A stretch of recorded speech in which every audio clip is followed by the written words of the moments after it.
Kalian pasti sering dengar istilah kontras rasio di fotografi dan videografi. Tapi kira-kira kalian paham nggak sih apa yang dimaksud dengan kontras rasio? Secara sederhana, kontras rasio bisa diartikan dengan rasio gelap terang yang ada di visual kalian. Dengan melihat bagian gelap dan terang di visual, kalian bisa mengukur kontras rasio dari visual tersebut.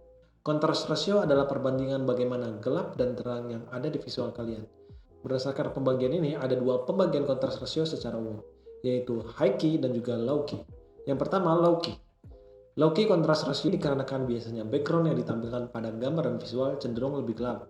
Teknik pencahayaan ini sendiri sangat sering digunakan pada genre film horor atau kalian yang ingin berusaha membangun suasana seram, misteri, dan juga mencekam pada film dan video yang ingin kalian buat. Dengan memproyeksikan gelap dan bayangan, suasana seram, misteri, dan mencekam dapat dirasakan oleh penonton. Hal ini dikarenakan kita menerima informasi yang lebih sedikit dan terbatas pada visual. Keterbatasan ini terjadi dikarenakan ada bagian-bagian tertentu di dalam visual yang tidak dapat kita ketahui dan kita lihat. Ada beberapa pembagian sistem pencahayaan low-key.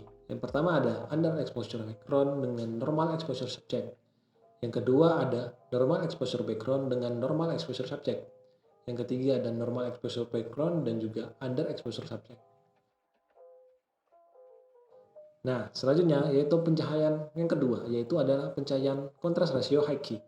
High key adalah teknik pencahayaan yang memanfaatkan pencahayaan yang cerah dan kaya informasi pada visualnya. Hal ini dikarenakan pada bagian background, midground, dan juga foreground yang ditampilkan pada visual terlihat dengan jelas. Dan kalian dapat melihat seluruh detail visual dengan baik. Teknik pencahayaan ini sendiri sangat sering digunakan pada genre film drama, romance, dan pastinya komedi. Dengan memproyeksikan cahaya yang cerah dan minim bayangan, kalian dapat memahami setiap informasi pada visual dengan jelas. Hal ini berbanding terbalik dengan teknik pencahayaan low-key.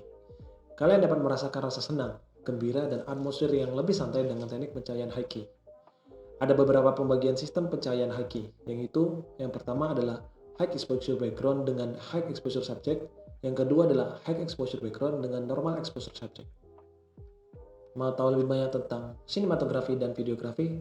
Pantau terus channel ini dan jangan lupa subscribe dan aktifkan tombol notifikasinya agar kalian bisa update terus dengan konten-konten yang kita buat. Demikian, sekian, be passionate with your stuff.